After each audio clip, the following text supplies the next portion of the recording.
welcome to my capstone, teaching social skills to students with disabilities. I am Courtney Bennett. I'm getting my Master's of Arts in Special Education here at Piedmont College. Before we begin, I'd like for you to look at these two pictures. These are two typical behaviors I see at the beginning of the year. At the beginning of the year, my students come in with very little to no social, emotional, or communication skills. Because they have very little social, emotional, or communication skills, they are unable to express their needs and their wants. They express their needs and their wants by either tantruming or crying for long periods of time. Students with disabilities have a more difficult time being able to express their wants and needs. Throughout the year, I teach my students social emotional strategy such as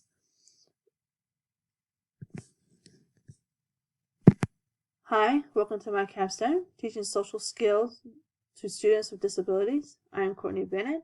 I'm giving a Master's of Arts in Social Education here at Piedmont College. Before we begin, I'd like for you to look at these two pictures. These are two typical behaviors I would see at the beginning of the year. At the beginning of the year, my students come with very little to no social, emotional, or communication skills.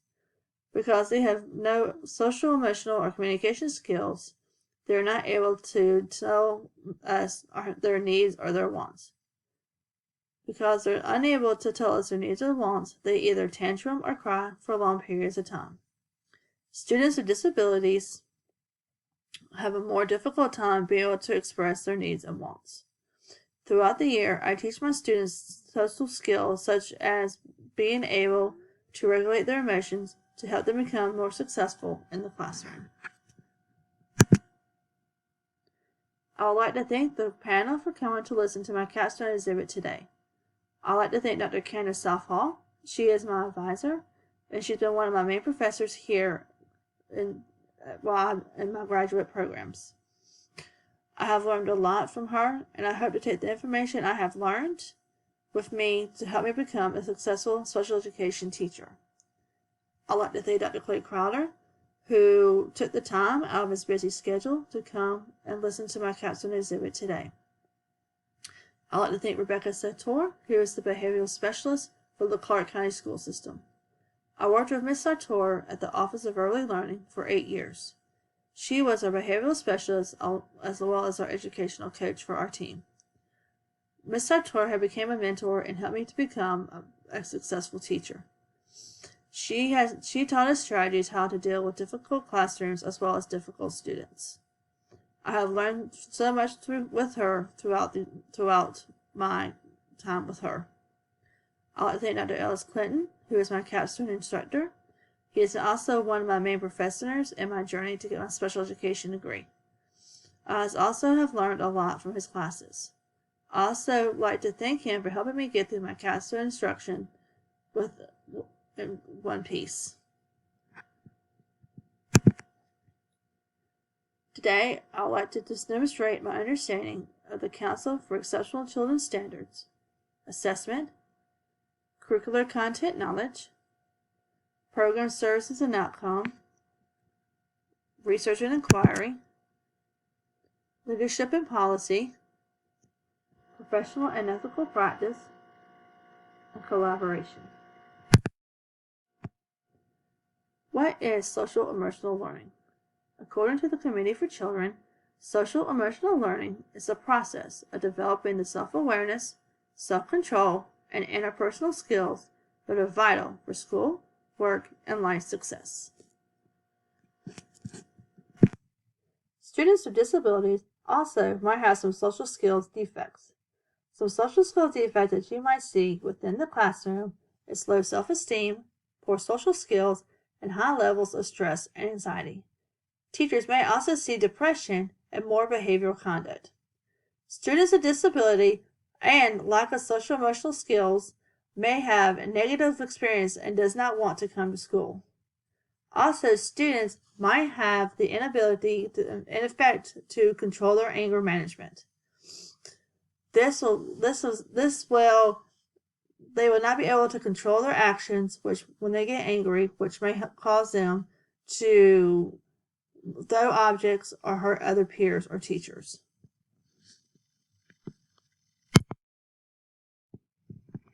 Why is social emotional learning important for students with disabilities? Social emotional skills are better able to cope with everyday challenges. It also will benefit them academically, professionally, and socially. It will help them have more effective problem-solving skills and more self-discipline, and also help with impulse control.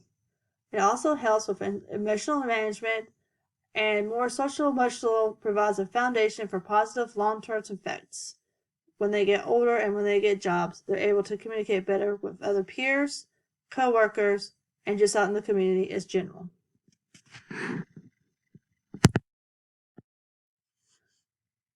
I work with students that when they start at the beginning of the year, like I said, they have very little or no social emotional skills. We see certain behaviors because of the lack of social emotional learning. As I said before, we have students that get frustrated because they're unable to communicate what they want or what they need. They also have a hard time understanding what feelings are and how to understand their peers' feelings. This causes students to get frustrated and they lose control of their emotions. When they start these behaviors such as hitting, biting, kicking, and tantrum. We even see students flipping tables, bookshelves, and throwing chairs and destroying our room. Our curriculum throughout the year is to teach students first to understand what emotions are and then how to regulate these emotions. These lessons are not just beginning of the year, these lessons will last throughout the whole year. What are some benefits of social emotional learning? Some benefits that teachers might see is academic success, because students are able to regulate their emotions better, they're able to concentrate more on their work and be able to complete assignments. They have fewer behavioral problems because they have less anxiety and less depression, and they show less aggression towards others. They might have less emotional stress, which will see less anxiety and depression. And you'll have positive social behavior. Students will be able to communicate better with teachers, peers, and other people outside of the school.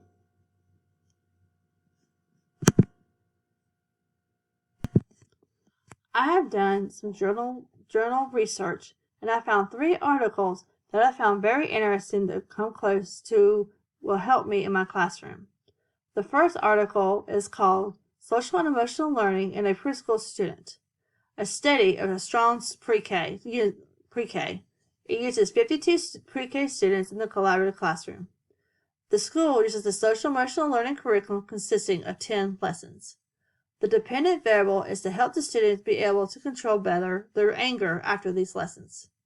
The teacher first gives an introduction to what a strong start pre-K is. They first rate the students' emotional regulations. The researchers then distribute a PKBS-12. The teachers teach these curriculums for 6 weeks, 2 lessons a week. At the end of the 6 weeks, the teachers does the PKBS-12 again to evaluate the effects of the lessons. The results were that the students who received the curriculum afterwards show a lot of improvement in being able to control their students' anger.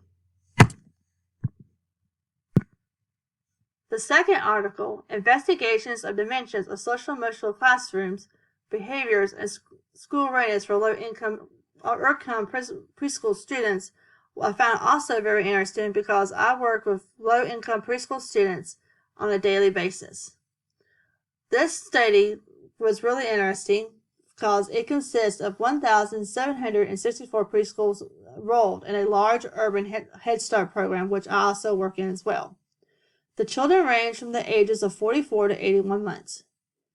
The genders were split in half between 50 and 50. The researchers wanted to see if there was a distant and reliable higher relations among classroom apparel to emotional and behavioral adjustments constricted in a low-income classroom. The teachers did a child observation record.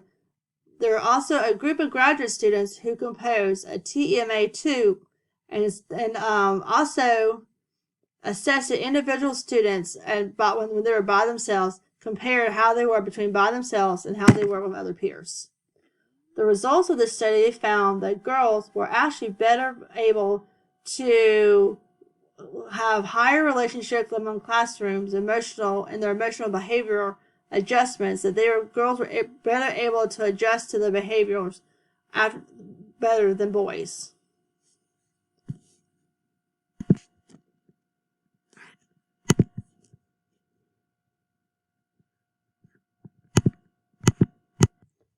The third and last journal article was called A Preschool Pilot of Connecting with Others. The study consists of 18 children who attended a preschool and a family service in Nebraska for social economic students. The study used the curriculum lesson for teaching social skills to emotional competence. The dependent measure was to evaluate social and behavior measures of each child pre and post intervention. The curriculum consists of 30 lessons that are divided into 6 areas.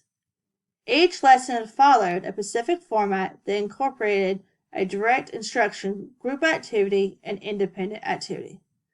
The results showed that the curriculum approach is successful in teaching social emotional learning to preschool students. I also found this in my classroom as well because of the curriculum that we use to teach social emotional. We saw a lot of growth from the beginning of the year to the end of the year, how much a student has grown using this curriculum and their social emotional skills. Now, I'd like to show you a video of a teacher monitoring how to teach a social emotional lesson. The teacher models the students' practice, and the students have the opportunity to practice what they have learned. The students and teachers are talking about different feelings and how they look, and what their expressions on their face will look like. The teacher is using a generalization to teach students how to use these skills in different ways so they can use them in different environments throughout the school. This is very similar to how we will teach a social emotional lesson in my classroom.